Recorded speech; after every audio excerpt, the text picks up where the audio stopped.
Welcome to Advanced and Performance Driving. I'm Reg Local. Something a little bit different for you today. I'm a petrol head. I really like driving, but actually the world's moving forward. Things are changing rapidly at the moment. Technology's changing.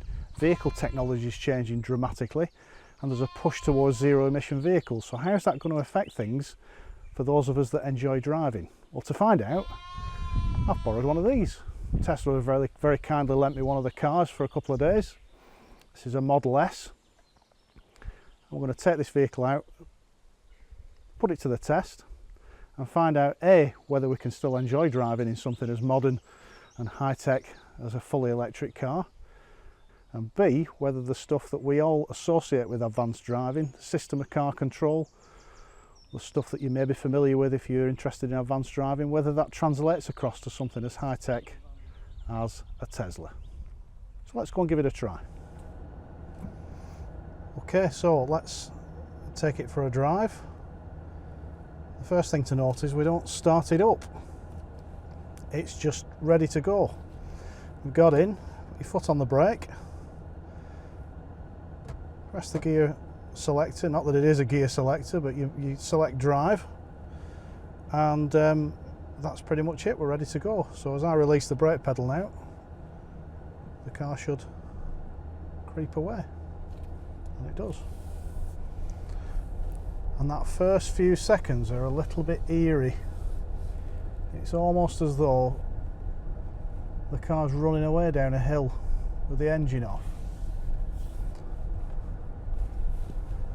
But it's nice and smooth when you pick up the accelerator.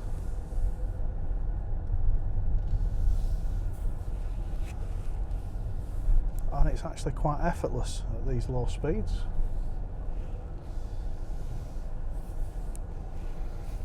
And then the next thing you almost immediately notice is how much retardation there is when you lift off the accelerator pedal. So as we approach this junction here to turn left, I'm just lifting off the gas pedal and the car is almost coming to a complete stop without any braking. So I've got the view. So that's something you really notice with this car, is that a lot of your speed adjustments are done purely with your foot on the accelerator, with very little braking. So let's apply the system to this roundabout. I'm checking the mirrors for information. Position is going to be towards the offside. I'll put a signal on for the cars behind. Now I'm on the speed phase and I'm just lifting off the accelerator pedal. There's no gear phase, and we then accelerate through the roundabout. So there's the most significant difference when you're looking at the system of car control. There's no gear phase. And we were able to slow right down for that roundabout there, and if you notice the white car in front just pulled out across us, I didn't even think about moving across to the brake pedal because there's so much retardation when you lift off the accelerator pedal. So we're going to turn left at the next junction. I'm checking the mirrors. Position's going to be near side. We'll put a signal on. I'm off the gas pedal now. I'm going to have to stop calling it the gas pedal. And I haven't even touched the brakes. Speed, there's no gear phase, and then we just accelerate into the junction. So the fact that there's no gear phase means that you're tempted to carry the speed a little bit closer up to the junction, when actually there is still a benefit in having a little bit of separation there. So there is benefit in coming off the speed phase and allowing the car to settle at that speed before we move on to the accelerator and accelerate away from the hazard. So that's just something you've got to mentally readjust to. So at these low speeds, the car rides quite well, quite nicely. It's a heavy car, 2.5 tons. It doesn't feel a heavy car. I think one of the reasons it doesn't feel a heavy car is that the weight is very low down in the chassis. So underneath the floor, underneath the seats is where all the batteries are, that's where all the weight is. And that means that the car actually hides its weight quite well, although you are aware of it occasionally over some undulations and bumps. Most of the time it doesn't feel like a heavy car. I think the other most impressive thing about this car is the response to the accelerator pedal. It's working from electric motors. The torque, it's got 100% of the torque available immediately from any revs. So whereas with a car with an internal combustion engine, you're looking for the most flexible gear, and you're wanting the car to be in a flexible gear, and that's to give you flexibility for acceleration and deceleration. In this car, there is no gearbox and no gears whatsoever. It's got all that torque available at any time and at any speed. And that means that accelerating into overtakes is extremely easy, very quick. We're just lifting off the gas, just a touch of brakes there.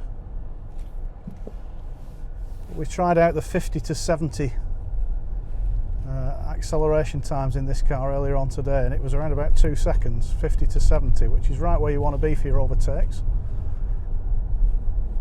And that was very impressive performance.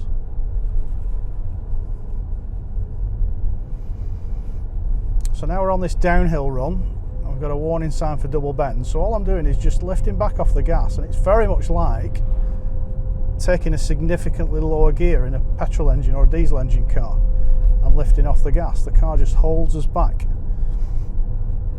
The other benefit of that, of course, is that we're getting that regenerative braking effect from the engine, so we're actually putting a little bit of charge back into the batteries as we're going on these downhill runs. So we're turning right at the mini roundabout and checking the mirrors, considering a signal. I'm going to put one in case anybody comes from the left. Position and speed are correct. I've just adjusted the speed off the accelerator pedal. And then we accelerate onto the roundabout. We're going straight on at the next one. Check the mirrors again. Position's going to be near side. I'm on the speed phase, just lifting off the gas pedal. No gear phase, and then accelerate onto the roundabout.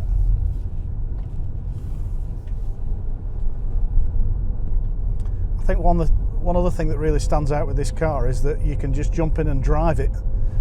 It's just a car, and they've been very clever in how they've designed it. The technology is very, very cutting edge, but actually to get in and drive it is a piece of cake. Anybody could get in this car and drive it immediately. It's got an accelerator pedal and a brake pedal. It's got what looks like a gear selector. Obviously it isn't a gear selector, it's just a drive selector as a stalk, as a sort of column mounted drive selector, and that's it as far as controls are concerned. All the other controls are through the touchscreen and through the steering wheel, which are relatively easy.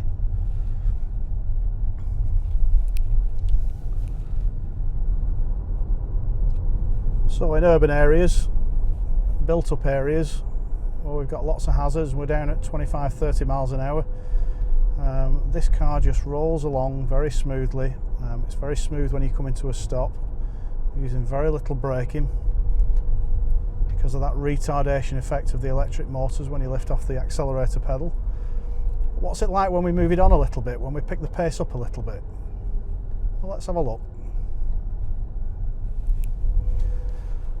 So I've come to find some roads that we can move the car along a little bit more on. We're just still in a 30 limit here. It becomes a national speed limit a little bit further along here. So I'm already starting to think about whether we'll be able to overtake this Peugeot in front. Seems very steady at the moment, but he might pick it up as well when we get into the national speed limit. There's the national speed limit. There's some pedestrians on the offside, so I'm going to be careful on the approach. We're not giving it too much at the moment. Just going to stay in touch with the car in front. I'm going to roll up into a following position now. As I thought, he's taken off a little bit now. We'll stay with him. There's the view. And we passed him in an instant. So it just required an offside move then. The visibility wasn't brilliant because of the slightly dappled light that's coming through from the trees. But once we confirmed the view, the overtake was done in an absolute blink of an eye. So I've not required any brakes into here. Just off the gas, the road's going round to the left. I'm just positioning to the offside and then back on the accelerator pedal. And if I say gas pedal again, give me a clip round the ear because there's no gas coming through this vehicle. So when cornering, the principle is exactly the same. We want to be applying a little bit of acceleration to keep the car balanced through corners. Although we'll take the speed right down here. I know there'll be a few pedestrians knocking about here.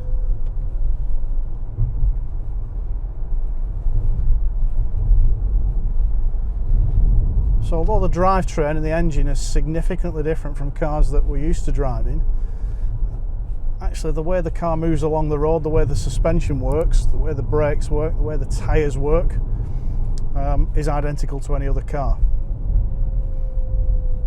So we're looking at entering the corner at a set speed and then building the speed up through the corner just to increase vehicle balance.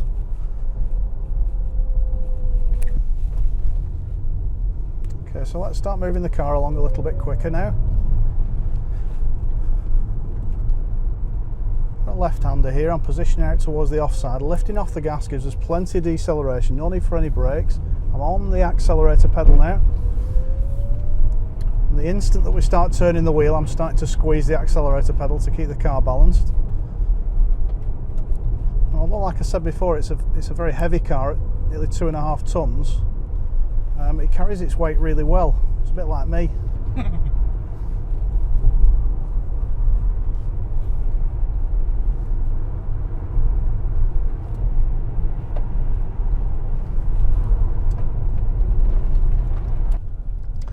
So let's have a look at these two. Let's get ourselves in a following position. We're looking for the opportunity to overtake in just the same way as we would in any other car.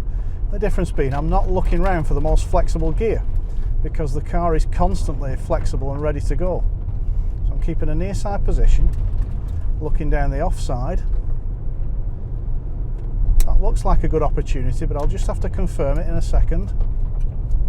Yeah, it's on for 2.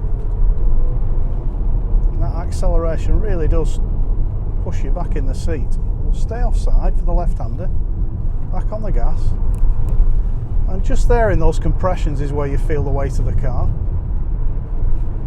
But as long as you keep a little bit of acceleration in, it's not really unsettled, it's just a little bit undulating over the bumps, like that. And that. Checking the mirrors. A little bit of brakes for this one. That's the first time I've felt the need to use the brakes, but it's really only a gentle squeeze. And there's another unnerving thing about this car, is when you take your foot off the brake pedal, it continues to decelerate quite hard. So that deceleration effect continues as you take your foot off the brake pedal. So you've got to be ready to be quite quick and back on the accelerator pedal.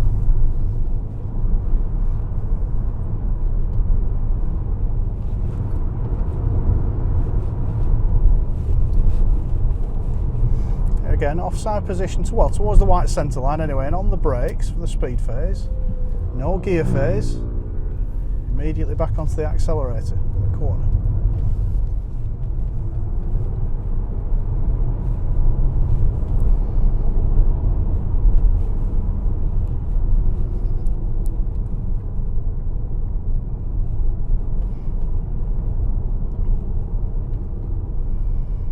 We'll not ignore the signs, we will do what they tell us to.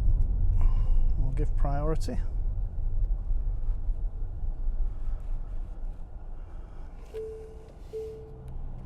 And then we'll give it a good squirt of acceleration there.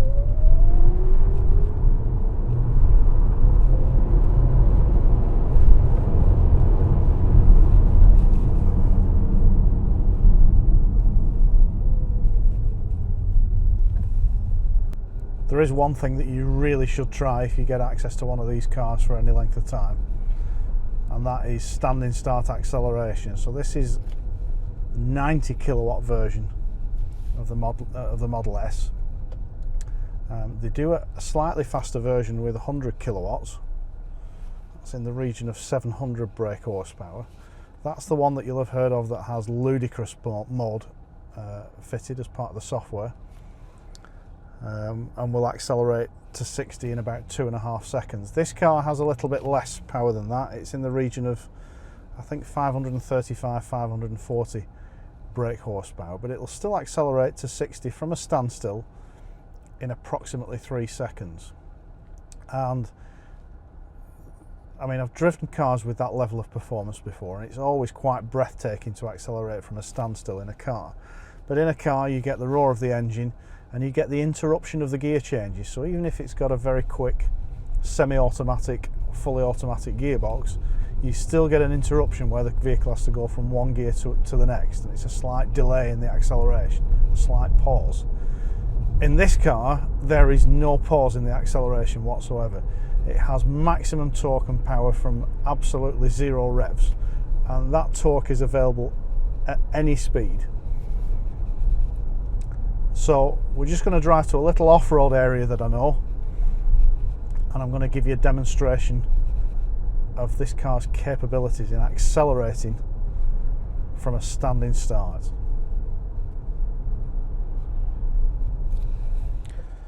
Okay, so we've got a little off-road area here. I'm just going to give you an example now of the standing start acceleration capabilities of this car. So the speed currently set at 0 in the centre of the dashboard. I'm going to put my foot flat to the floor and let's see how it accelerates. In 3, 2, 1.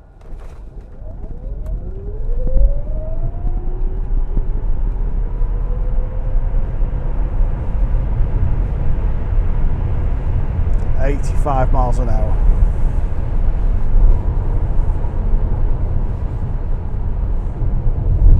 That is pretty impressive. And now I'm just going to take it from 25, like you're in an overtake, up to about 60. 25 miles an hour. 60.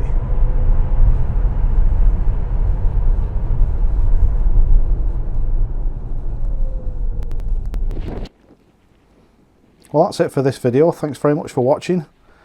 Big thank you to Tesla for lending us this vehicle for a few days. If you do ever get the chance to try one of these cars, you really should. It's a fascinating vehicle. If you have any questions or comments, please post them below.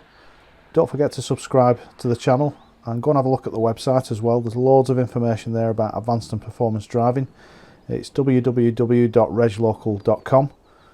Thanks a lot for watching, and we'll see you next time.